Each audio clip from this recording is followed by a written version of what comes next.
Very good morning my dear students.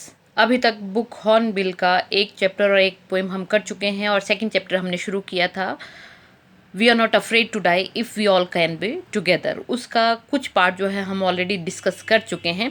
आज हम उससे आगे चलेंगे, लेकिन सबसे पहले एक ब्रीफ सी रिकैप्चुलेशन जो भी हमने अभी तक पढ़ा है।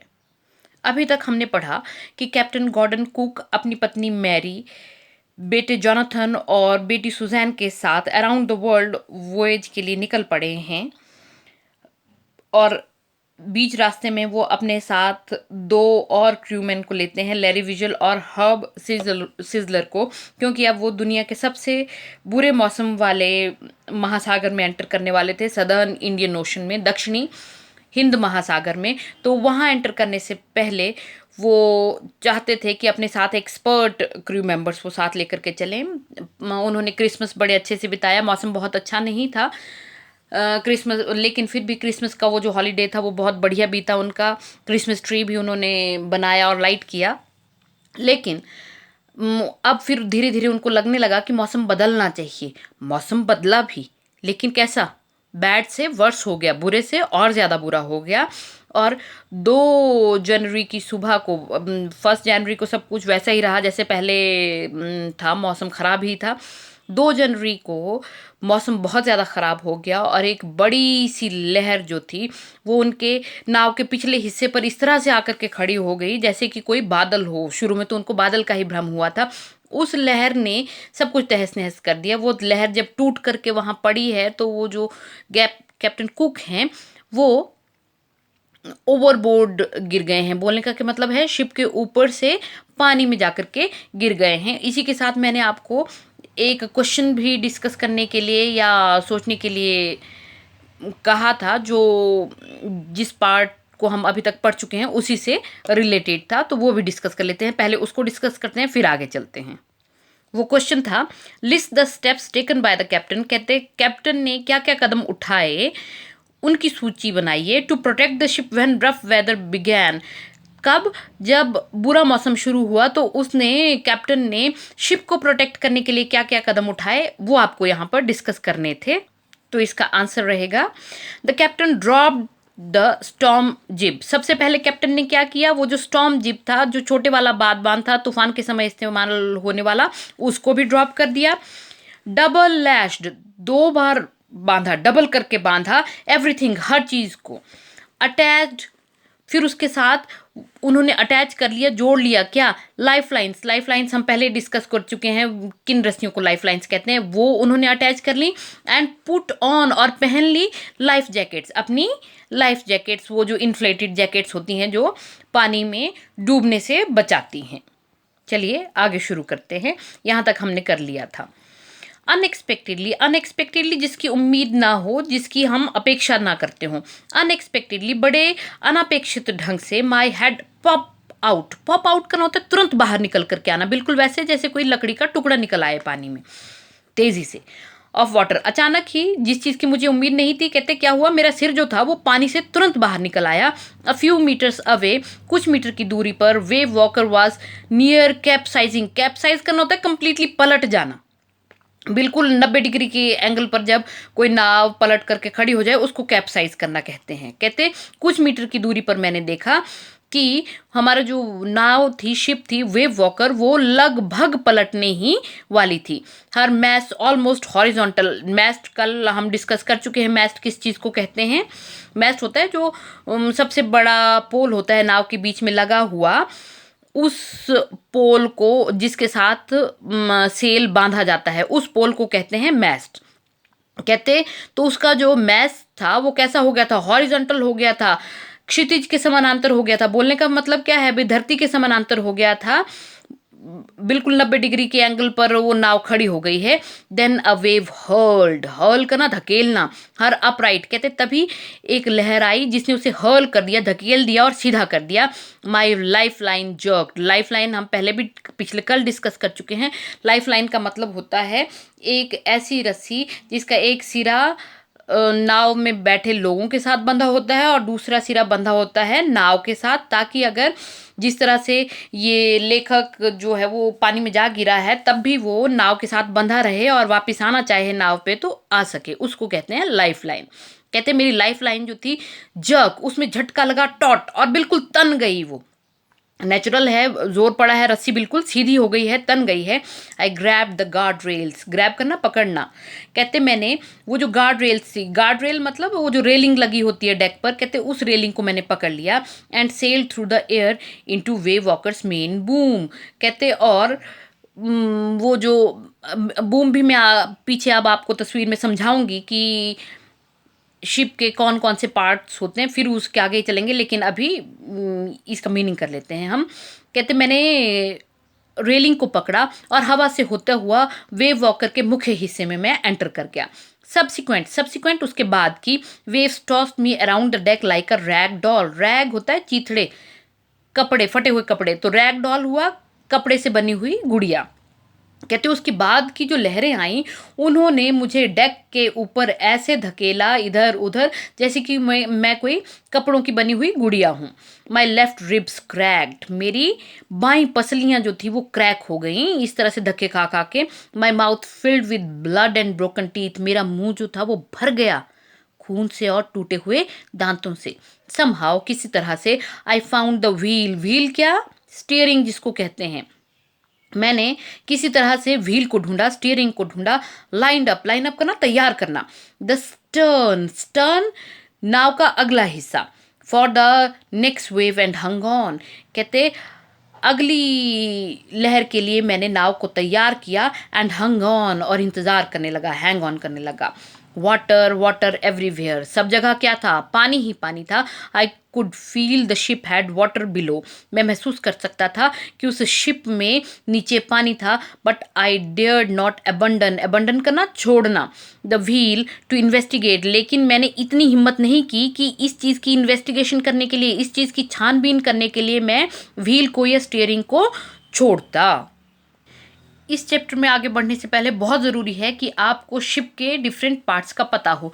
कल हमने किया था कि ये जो बड़ा सा पोल होता है इसको हम कहते हैं moist, moist of the ship. इसी को अभी वो लेखक कह रहा था कि मैस्ट ऑफ द शिप जो था वो पानी में कैसा हो गया था, पानी के पैरेलल हो गया था, यानी कि ये सीधी खड़ी है शिप, ये कैसी हो गई थी, ये पलट करके ऐसे खड़ी हो गई थी, जिसके कारण इसका ये जो मैस्ट है ये इस तरह से हो गया था। अच्छा, दूसरी चीज़, ये जो होता है, ये बड़ा सा कपड़ा जो है ये है इसका मेन सेल। मेन सेल मतलब मुख्य बादबान जिसमें हवा भर करके वो शिप चलती है। और इसी के साथ आप देखेंगे यहाँ ये छोटे छोटे से सेल भी हैं, इनको कहते हैं जिब।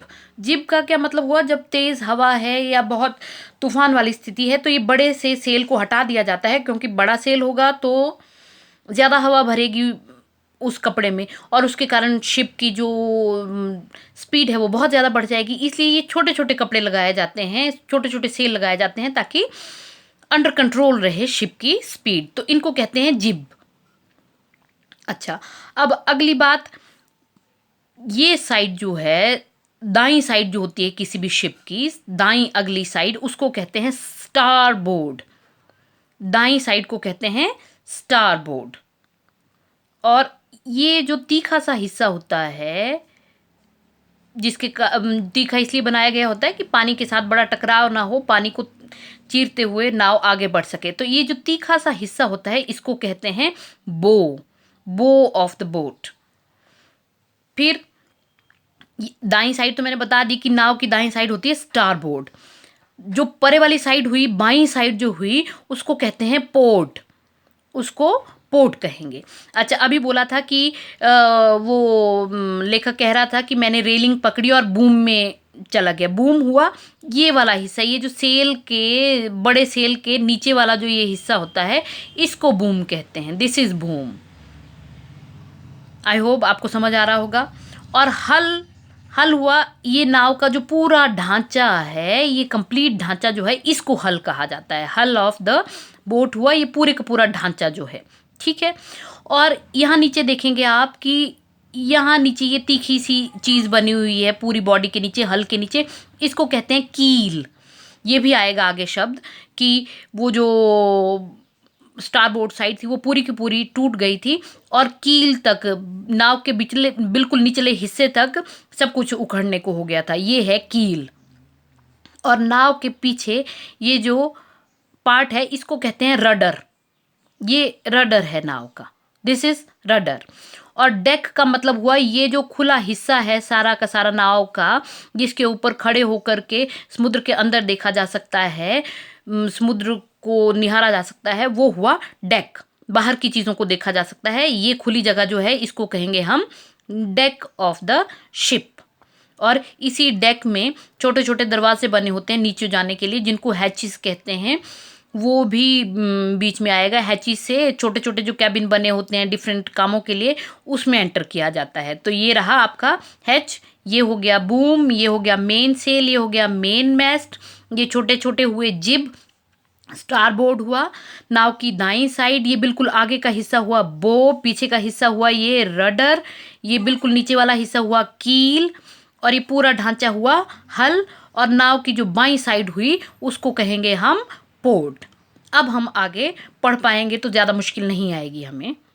Suddenly the front hatch, hatch मैं पहले बोल चुकी कि ये जो शिप की डेक होता है वहाँ पर छोटे छोटे दरवाजे से बने होते हैं जहाँ से नीचे कैबिन्स में जाया जा सकता है, उनको कहते हैं हैचिस। वॉज थ्रोन ओपन, कहते तो सामने का जो हैच था, जो छोटा दरवाज़ा था, वो बिल्कुल खोला किसी ने। एंड मैरी अपीयर्ड, और वहाँ से कौन दिखाई दिया, कौन निकला, मैरी आई। We are sinking, she screamed, वो चिल्लाई, हम लोग डूब रहे हैं। The decks were smashed, smash, smash करना होता है किसी चीज़ को इस तरह से तोड़ना या किसी चीज़ का इस तरह से टूटना कि उसके टुकड़े टुकड़े हो जाए। The decks are smashed, we are full of water, कहते नाव का जो डेक है वो पूरी तरह से टूट गया है। We are full of water, नाव पानी से भर गई है। डेक में पहले बता चुकी हूँ, वो जो ओपन हिस्सा होता है बोट के, शिप के ऊपर। Take the wheel, I shouted as I scrambled, scramble करना होता है ग्रैब करना, पकड़ना, झपटना। और यहाँ पर स्क्रैम्बल करना काहे के लिए है, हाथों से टटोलने के लिए, ढूंढने के लिए है।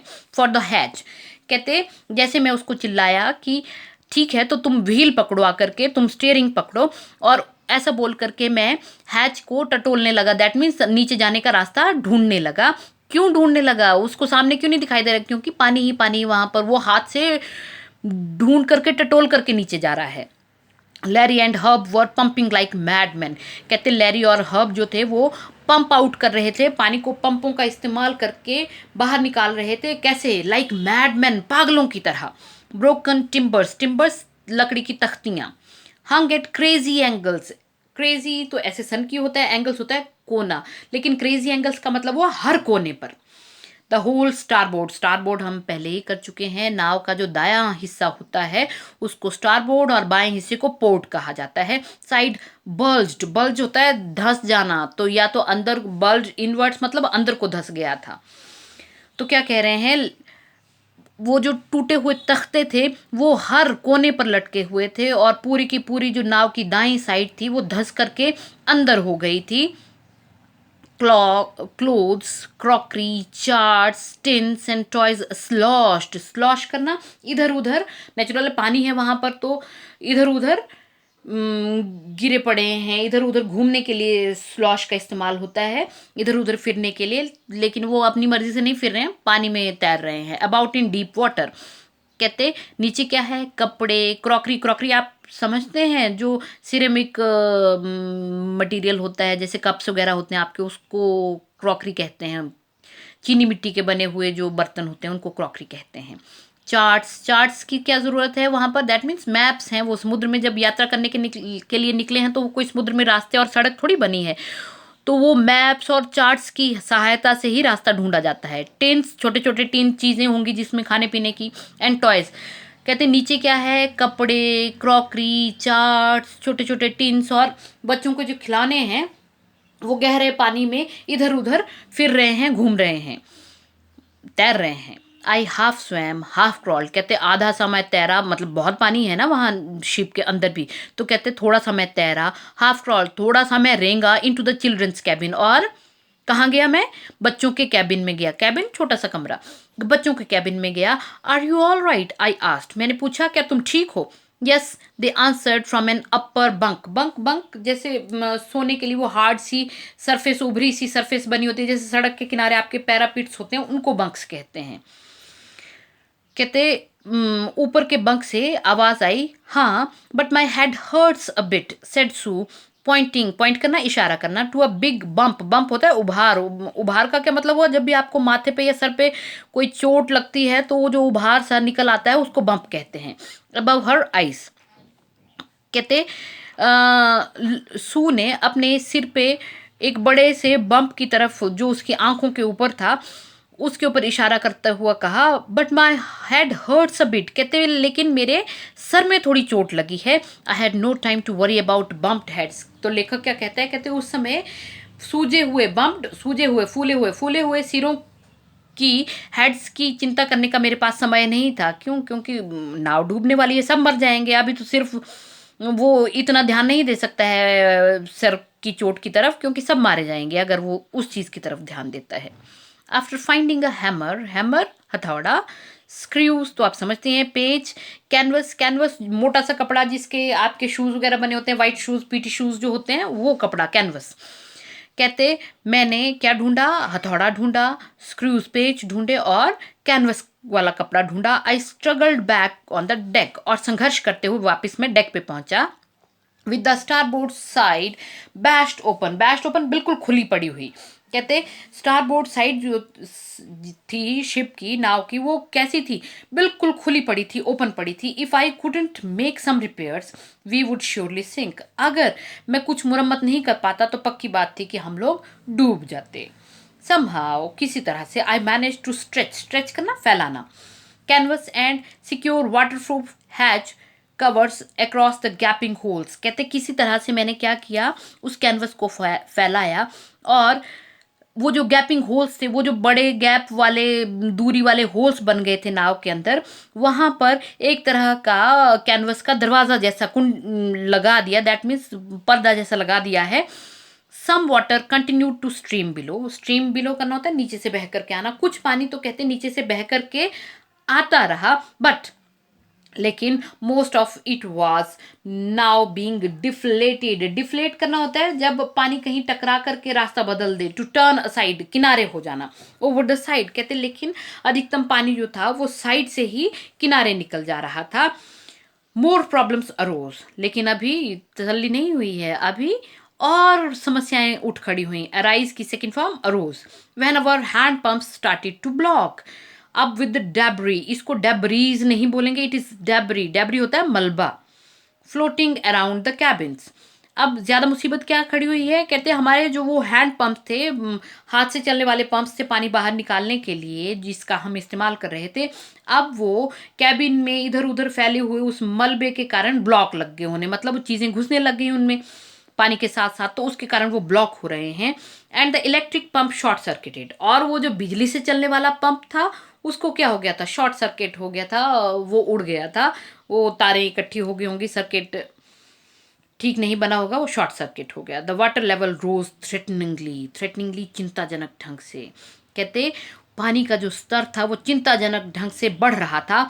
Back on deck I found that our two spare, spare होता है वैकल्पिक, स्पेयर आप लोग समझते हैं, जैसे आप लोग कोई टीम टूर्नामेंट्स के लिए जाती है तो मान लीजिए आपको 11 प्लेयर्स चाहिए, तो 11 की जगह 13 या 14 प्लेयर्स आप लेकर के जाते हैं। क्यों? क्योंकि उसमें 2 या 3 आपने स्पेयर रखे होते हैं कि मुख्य खिलाड़ी अगर घायल हो गया, बीमार हो गया, तो उसकी जगह उन स्पेयर खिलाड़ियों को इस्तेमाल किया जा सकता है। तो उसी तरह से वो हुआ स्पेयर, वैकल्पिक। कहते डेक पर जाकर के मैंने पाया कि हमारे जो 2 वैकल्पिक पंप थे हैड बीन रेंच, रेंच करना होता है बुरी तरह से पानी में भीग जाना, ओवरबोर्ड। कहते वो उनको क्या हो गया है, वो डेक के ऊपर से गिर के क्या हो गए हैं, रेंच हो गए हैं, बहुत बुरी तरह से भीग गए हैं।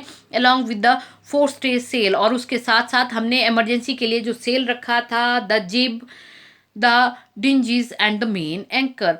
कहते जो मतलब जो भी सामान है वहां पर, वो जो सेल रखा है, छोटा सा जिब रखा है, डिंजीज वो जो छोटी छोटी लाइफ बोट्स रखी होती हैं उनको डिंजीज कहते हैं। एंड मेन एंकर वो जो मुख्य एंकर था, एंकर लंगर, लंगर आप समझते हैं, मेटल के वो बड़े से पीस होता है जिसको पानी में डाला जाता है, जिसके कारण नाव जो है वो रुकती है या ठहरती है, उसको एंकर कहते हैं। कहते वो सब कुछ गीला हो चुका था। देन आई रिमेम्बर्ड, तब मुझे याद आया, we had another electric pump, हमारे पास एक और इलेक्ट्रिक पंप था under the chart room floor. Chart room मैं पहले बता चुकी हूँ कि समुद्र में यात्रा करने के लिए ना कोई रास्ते होते हैं ना सड़क बनी होती, तो वहाँ पर मैप के हिसाब से, चार्ट के हिसाब से, कंपास के हिसाब से चलना पड़ता है। तो वो स्पेशल रूम जहाँ पर ये सारी चीज़ें इकट्ठी रखी होती हैं उनको कहते हैं, उस रूम को कहते हैं चार्ट रूम। कहते तो नीचे डेक के नीचे वो जो चार्ट रूम था वहाँ पर फ्लोर पर इलेक्ट्रिक पंप था, उसकी मुझे याद आई। I connected it to an out pipe, कहते उस पंप को मैंने जोड़ा बाहर निकलती हुई पाइप के साथ। And was thankful to find, और बड़ा मैंने रिलैक्स महसूस किया ये पा करके, दैट इट वर्कड, कि फाइनली वो जो हमारा पंप था उसने काम किया। तो आज के लिए हम इतना ही करेंगे। इसके साथ आपके लिए असाइनमेंट है, list the steps taken by the captain to check the flooding of water in the ship, कि कैप्टन ने क्या कदम उठाए हैं पानी को अंदर आने से रोकने के लिए। बस अभी अभी हम पढ़ के हटे हैं उस पार्ट को, अब आप गौर से उसको देखेंगे। कोई दिक्कत रहेगी, कोई चीज़ समझ नहीं आई है आपको, तो आप मुझे कमेंट सेक्शन में, ग्रुप में, कहीं भी कांटेक्ट कर लें। Thank you.